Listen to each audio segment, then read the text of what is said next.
قال یا آدم انبئہم باسمائہم، پھر اللہ نے آدم سے کہا آدم ان کو خبر دیجیے ان چیزوں کے ناموں کی. فلما انبأہم باسمائہم، جب آدم نے ان کو خبر دی ان کے ناموں کی، قال الم اقل لکم انی اعلم غیب السماوات والارض، میں نے تمہیں کہا نہیں تھا میں زمین اور آسمان کے غیب کو جانتا ہوں. یعنی اگر اس کے اندر اللہ نے ایسی چیزیں پیدا کی ہیں کہ جس سے یہ فساد کرے گا، قتل کرے گا، تو اللہ اس کے اندر ایک ایسی چیز بھی پیدا کرے گا جو علم ہوگی جس سے یہ ان سب چیزوں سے بچ جائے گا. وَأَعْلَمُ مَا تُبْدُونَ وَمَا كُنْتُمْ تَكْتُمُونَ، اور میں جانتا ہوں جو تم ظاہر کرتے ہو اور جو تم چھپاتے ہو. اس کی بھی تفسیر میں بعض نے لکھا ہے یعنی جو تمہارے سینوں کے اندر ہے مجھے اس کا بھی پتہ ہے، اور جو تم نے ظاہر کیا مجھے اس کا بھی پتہ ہے. بعض نے کہا وَأَعْلَمُ مَا تُبْدُونَ، جو تم ظاہر کرتے ہو فرشتے، وَمَا تَكْتُمُونَ اس سے مراد ابلیس ہے، شیطان، وہ بھی اس وقت فرشتوں میں تھا. جو تم نے اپنے اندر چھپائے ہوئے میں اس کو بھی جانتا ہوں. بہرحال یہ ظاہر یہ سمجھ آتی ہے کہ یہ پیچھے والی بات کی تاکید ہے. میں غیب زمین و آسمان کا جانتا ہوں، اور جو تم چھپاتے ہو اسے بھی جانتا ہوں، جو تم ظاہر کرتے ہو اسے بھی جانتا ہوں. ہر یہ تاکید ہے پچھلی بات میں.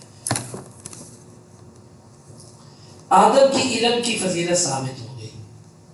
اس کے بعد اللہ تعالیٰ نے فرشتوں سے کہا وَإِذْ قُلْنَا لِلْمَلَائِكَةِ اسْجُدُوا لِآدَمَ، اور جب ہم نے کہا فرشتوں کے لیے کہ تم سجدہ کرو آدم کو، فَسَجَدُوا إِلَّا إِبْلِيسَ، انہوں نے سجدہ کیا سوائے ابلیس کے. ابا، اس سے انکار کیا، وَاسْتَكْبَرَ، اور اس نے تکبر کیا، وَكَانَ مِنَ الْكَافِرِينَ، اور وہ ہو گیا کافروں میں سے. ہم نے کہا فرشتوں کو کہ تم سجدہ کرو. یہ جو سجدہ تھا یہ بطور تحیہ، بطور سلام تھا، بطور عبادت نہیں تھا. پہلی شریعتوں کے اندر سجدہ بطور تعظیم جائز ہوتا تھا، تعظیمی سجدہ. جس طرح کہ اللہ تعالیٰ نے یوسف علیہ السلام کا خواب ذکر کیا، انی رأیت احد عشر کوکبا والشمس والقمر رأیتهم لی ساجدین، میں نے 11 ستارے اور سورج اور چاند کو دیکھا وہ مجھے سجدہ کر رہے ہیں. ان کی شریعت میں یہ چیز جائز تھی. ہماری شریعت کے اندر اس کو حرام کر دیا گیا، بالکل جائز نہیں. لیکن اگر سجدہ تعظیمی کوئی کسی کو بطور تعظیم کرتا ہے، انسان ہونے کے ناطے کرتا ہے، تو وہ تو حرام ہے. لیکن اگر کوئی کسی قبر کو کرتا ہے، کسی کو یعنی الہ ذہن میں بنا کر، مشکل کشا بنا کر، اللہ کی صفات ذہن میں رکھ کر کرتا ہے، وہ چاہے لفظ بولے کہ میں تعظیمی سجدہ کر رہا ہوں، وہ شرک ہی ہے، وہ شرک ہی ہے. تو یہ جو سجدہ تھا یہ بطور تعظیم تھا، اور بعض کہتے ہیں یہ سجدہ بطور عبادت تھا، اللہ کو تھا. اور آدم کی حیثیت ایسی تھی جیسے قبلہ. اب ہم بیت اللہ کی طرف منہ کر کے سجدہ کرتے ہیں، حقیقت میں سجدہ اللہ کو ہوتا ہے لیکن جہت اور سمت قبلہ ہوتا ہے. بعض کہتے ہیں کہ آدم کی حیثیت ایک قبلے کی تھی، اور یہ سجدہ اصل میں اللہ تعالیٰ کو تھا. فسجدوا، فا عربی لغت کے اندر تعقیب بلا فصل، ایک کام کو فوری کرنا اس کے لیے آتی ہے. انہوں نے سجدہ کیا، اسی وقت سجدہ کر دیا، سوائے ابلیس کے، اس سے سجدہ نہیں کیا. ابا واستکبر، اس سے انکار کیا اور تکبر کیا. تکبر کیا ہوتا ہے؟ تکبر دو چیزیں ہوتی ہیں، حق کو قبول نہ کرنا اور کسی کو حقیر سمجھنا. یہ دونوں کام ابلیس نے کیے. حق کو قبول نہ کیا، اللہ کا جو حکم تھا اسے نہ مانا، اور تکبر کیا، آدم کو ہلکا سمجھا.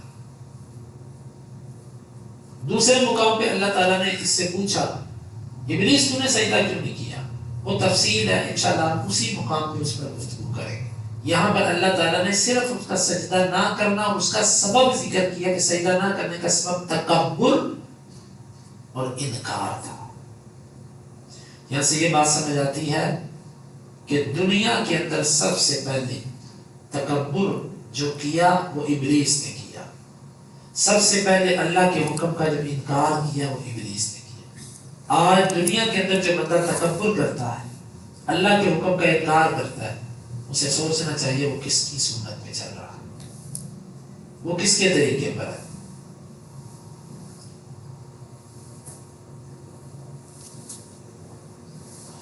اور تکبر جس بندے کے اندر ہوتا ہے اور ضد جس بندے کے اندر ہوتی ہے، یہ اس کو اللہ کے حکم ماننے سے بھی روک دیتی ہے۔ اب آدم علیہ السلام کو جب اللہ نے پیدا کیا تو ابلیس فرشتوں میں رہتا تھا، بڑی عبادت کرتا تھا، بڑا ذکر کرتا تھا، لیکن اس کی عبادت اور اس کا ذکر اس کو فائدہ نہ دے سکا، کیونکہ اس کے اندر ضد اور تکبر تھا۔ جس بندے کے اندر تکبر ہوتا ہے، ضد ہوتی ہے، اس بندے کا ذکر اذکار اس کو فائدہ نہیں دیتے۔ اس لیے خالی اذکار پہ محنت کرنا، خالی نفلی روزے رکھی جانا، خالی نفلی عبادات پہ بڑی توجہ دینا اور اپنا اندر سے تزکیہ نہ کرنا، یہ انسان کو فائدہ نہیں دیتا۔ صفائی، جب تک انسان اپنے اندر سے صفائی نہیں کرتا، تکبر کیا ہوتا ہے؟ کسی کو اگر آپ حقیر سمجھتے تو آپ سمجھ لیں کہ آپ میں تکبر ہے۔ اور دوسری چیز، آپ اپنے آپ کو بڑا سمجھتے ہیں، یہ اسی کی وضاحت کر رہا ہوں۔ پہلی چیز کی، آپ اپنے آپ کو بڑا سمجھتے ہیں، میرے پاس علم بہت ہے، میں ذہین بہت ہوں، میں خوبصورت بہت ہوں، میں طاقتور بہت ہوں، یا اس طرح کے گھمنڈ اگر آپ کے دماغ میں پائے جاتے ہیں، دوسروں کو آپ ہلکا سمجھتے ہیں، یہ تکبر کی ایک قسم ہے۔ اور تکبر کی دوسری قسم، آپ کو کوئی حق بات کرے آپ اسے قبول نہ کریں، یہ تکبر ہے۔ بعض دفعہ ایک بندہ ذکر اذکار بڑے کرتا ہے، تسبیحات بڑی پڑھتا ہے، اللہ کا نام بڑا لیتا ہے، لیکن جیسے ہی اس کو کوئی حدیث پیش کی جائے یا آیت پیش کی جائے جو اس کے عقیدے کے خلاف یا جو اس کے عمل کے خلاف تو اس کو قبول نہیں کرتا۔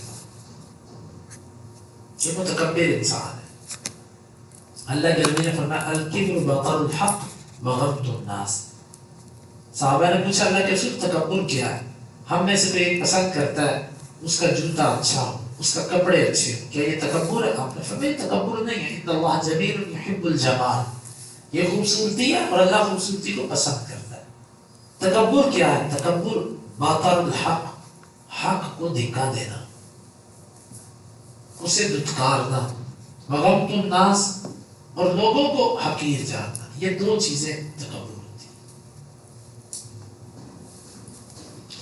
وَكَانَ مِنَ الْكَافِرِينَ، کانا بمعنی صارا، وہ ہو گیا کافروں میں سے، یعنی تکبر اور انکار کی وجہ سے کافروں میں سے ہو گیا۔ یہاں سے یہ بات نکلتی ہے کہ اللہ کے کسی بھی ایک حکم کا انکار یہ کفر ہے، انسان کافر ہو جاتا ہے اس سے، جس طرح ابلیس کافر ہوا۔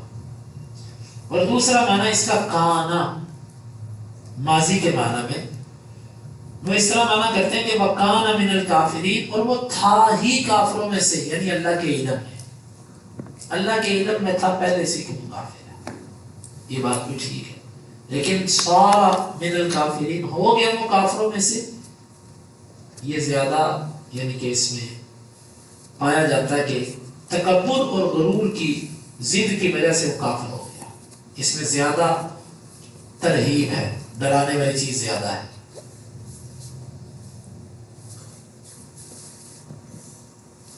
حالانکہ یہاں پر یہ اللہ کی ربوبیت کا انکار نہیں کر رہا تھا، اللہ کو رب مانتا تھا، اس نے یہ نہیں کہا کہ اللہ میں تجھے رب نہیں مانتا، جا مانتا تھا، صرف یہ کہا کہ تو نے آدم کو کیوں میرے سے سجدہ کروانے کا حکم دیا مجھے، میں تیرے اس حکم کو نہیں مانتا۔ معلوم ہوا اگر کوئی اللہ کی ربوبیت کو مانتا بھی ہو،